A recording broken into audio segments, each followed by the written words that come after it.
안녕하십니까. 부동산 읽어주는 남자 부통령입니다. 오늘은 혁신도시, 공공기관이 이전한 혁신도시에 대해서 알아보도록 하겠습니다.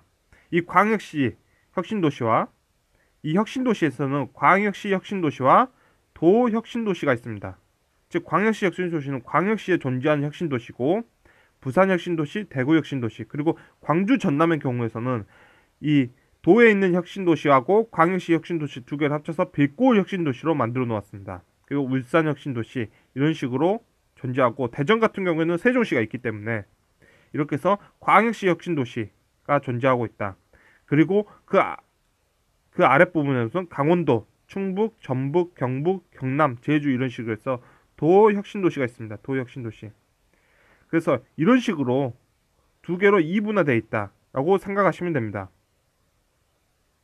이렇게 광역시 혁신도시를 보실 때 이제 중요한 게, 이 혁신도시에서 광역시 혁신도시를 보실 때 중요한 게 뭐냐면, 우리는 광역시 지역들이 지난 30년 정도 기간 동안에 서울에 있는 아파트 가격 대비해서 60%에서 50% 사이 정도에서 신규 분양을 했습니다. 즉 이 정도 사이대에서 신규 분양을 했고, 도의 경우에서는 40%에서 30% 수준대에서 분양을 했고, 이런 금액대에 들어와 있었던 거래 가격들이 굉장히 통화량을 흡수해줬다는 걸 제 영상을 보시면 잘 아실 겁니다. 따라서 광역시 혁신도시하고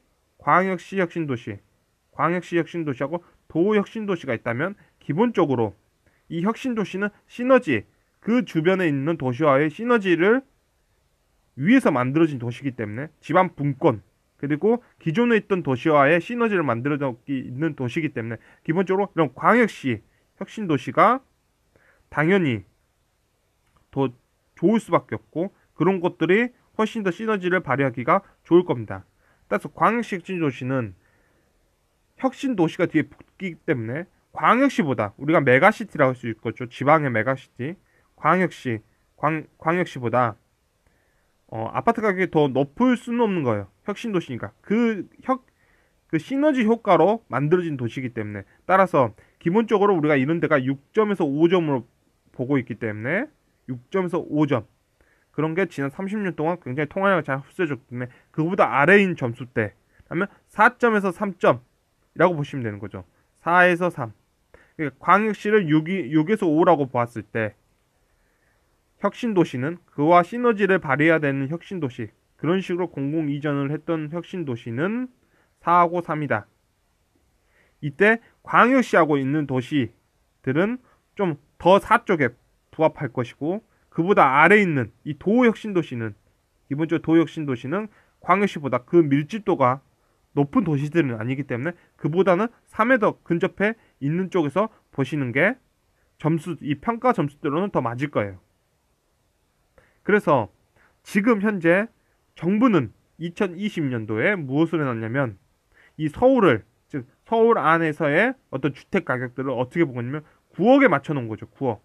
9억이라면 2020년도에 9.9인 거죠. 9.9. 즉 10. 이 10에다가 맞춰놨다는 거예요. 딱 10. 서울에 있는 아파트를 이 10점에다 맞춰놓고 나서 전국 부동산의 매매 가격과 분양 가격들을 통제하겠다는 거죠. 통제. 여기서 통제를 하는데, 그걸 어떻게 통제하냐면 10점에 맞춰놓고 하겠다. 9억이라면 10점이기 때문에.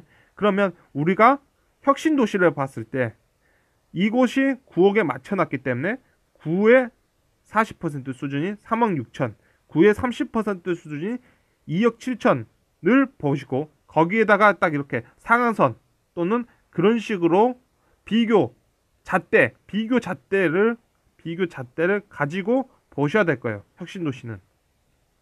그래서 지금 혁신도시는 어떤 단계에 들어가 있냐.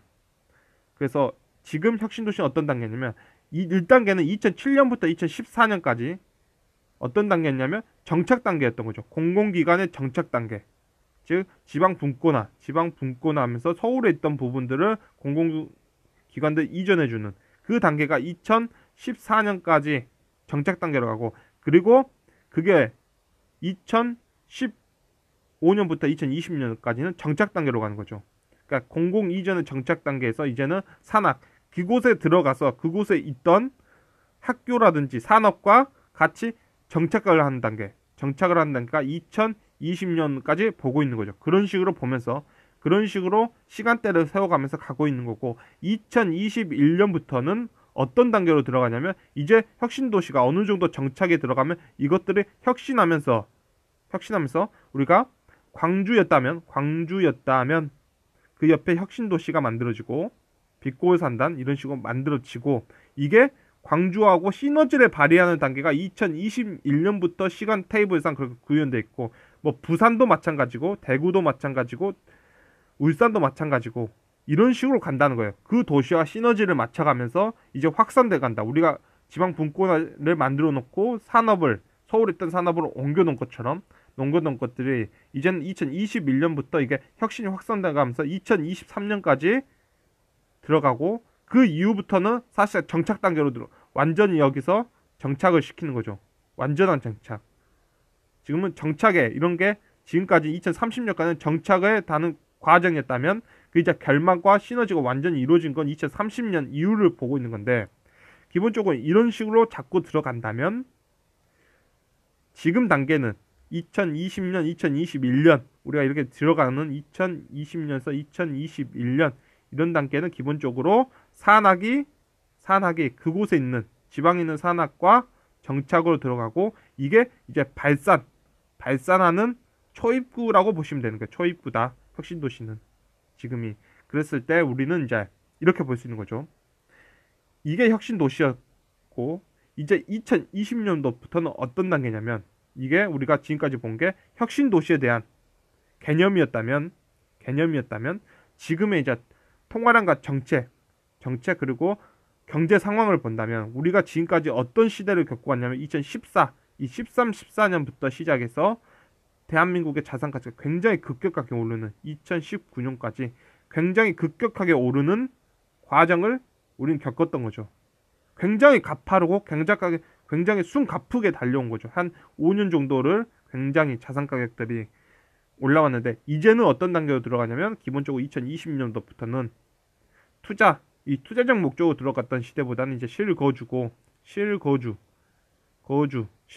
시대, 그리고 동시에 부동산 또 이제는 조정, 너무 올라버린 것들, 그러니까 너무 높게 형성된 호가들은 조정과 또한 안정이면서도 또한 휴식기 같은 시기를 보내는 거죠. 우리가 그걸 1997년부터 2000년 그리고 98년부터 13년, 14년 그 정도까지 경험했던 것들을 또 역사는 반복되기 때문에 그런 시대로 들어간 다음에 가파르게 올라왔기 때문에 한번 숨 고르기죠.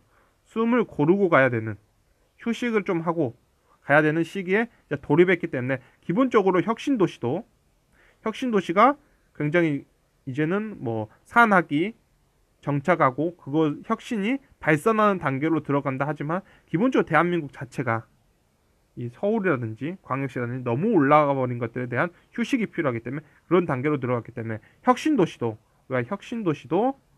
뭐 호재가 있다 하더라도 그 부분들은 이제 실거주 목적으로 보셔야 된다. 그래서 혁신도시는 광역시 혁신도시가 있고 도 혁신도시가 있는데, 기본적으로 시너지를 발휘할 때는 광역시가 옆에 있는 혁신도시가 당연히 좋다. 1번이고, 그리고 도 혁신도시는 혁신도시가 붙어있는 그 땅덩어리 옆에 어떠한 도시가 이미 형성됐고 그 도시가 어떠한 의미를 갖고 있냐에 따라서 도혁신도시는 갈릴 거예요. 그래서 이게 첫 번째는 광역이고 두 번째는 도혁신이고, 도혁신 안에서는 어떠한 도시와 시너지를 발휘할 거냐를 판단해 보는 게 중요할 거예요. 혁신도시에서는. 그러나 지금 2020년도에 우리가 서울이 픽스를 9억으로 잡아놨기 때문에 혁신도시를 봤을 때 이런 식으로 9 곱하기 40, 9 곱하기 30% 정도, 그리고 그 중간 단계가 3억 1,500. 그래서 이런 식으로 놓고 보시면서 혁신도시, 우리가 신규 분양 아파트를 이런 식으로 보는 거예요. 오래된 구형 아파트는 당연히 아파트 가격이 낮아야 되는 건 당연한 거기 때문에 이 신규 분양 그 다음에 분양권 그 다음에 1년 미만의 신축들, 아무래도 더 빨리 지어진 아파트들이 더 좋은 입지에 있겠죠. 아무래도 그 혁신 도시 안에서. 그래서 이런 식으로 보시면서 기본적으로 지금 혁신 도시에 가서 내가 실거주를 해야 된다. 내가 혁신 도시에서 실거주를 해야 되는 뭐 운명에 처해 있다 하신다면 이런 식으로 딱 레벨을 정하시고 보시면 편하게 보실 수 있을 거예요. 아, 지금의 서울 가격의 한 30%니까 현재 나와 있는 게 2억 8천에 나와 있다. 분양권이 2억 8천, 2억 9천에 나와 있다. 아니면 1년 2019년도에 입주했던 아파트가 2억 7천에 나와 있다. 이렇게 하시면 아, 지금의 위치는 어느 정도 수준이구나 를 보시는 거고, 그거 그보다 좀 높게 들어와 있다면 아, 이곳이 광역시 혁신 도시라면 기존의 시너지를 발휘하는 것까지 고려한다면 아, 광역시 혁신 도시에서는 이 정도 금액대면 뭐 낫다. 이 정도라면 뭐 할 수 있는 거고, 이게 광역시 혁신 도시가 아니라면 그 아래쪽 부분에서 있는 게 더 낫다라고 보여집니다. 그래서 이 부분들이 진짜 도혁신 도시라면 이 부분이 아무래도 광역시 혁신 도시일 거예요. 광역시 혁신 도시. 그래서 이런 식으로 어느 기준점을 잡고 혁신 도시는 보시면 실거주 목적으로 내가 그곳에 들어가서 사셔야 되는 분들이라면 이렇게 금액대를 설정하시고 보시면 실거주하는데, 그리고 혁신 도시가 말하는 가치죠. 혁신 도시가 앞으로 하겠다는 것을 보여준다면 우리가 이렇게 3단계 영역 안에서 들어갔을 때 통화량이 또 늘어나는 것. 20년 동안 또 통화량이 늘어나는 거죠. 우리가 이 땅의 통화량을 흡수할 수 있을 거라고 보여집니다. 통화량 흡수죠. 이 기간 동안. 그래서 기본적으로 혁신도시는 2020년 넘어가면서 이제는 시너지로 간다. 기존에 있던 곳과의 시너지 형태로 들어간다고 보시면서 들어가시는 건 맞고, 기본적으로 서울 가격의 30%, 40% 영역 안에서 낮은 쪽, 그리고 그 도시 옆에 있는 도시에 따라서 그보다 좀 높은 쪽 이렇게 보시면서 기준점을 세워보시면 괜찮을 것이라고 보여집니다. 지금까지 혁신 도시에 대해서 알아보았습니다. 지금까지 시청해 주셔서 너무나 감사합니다.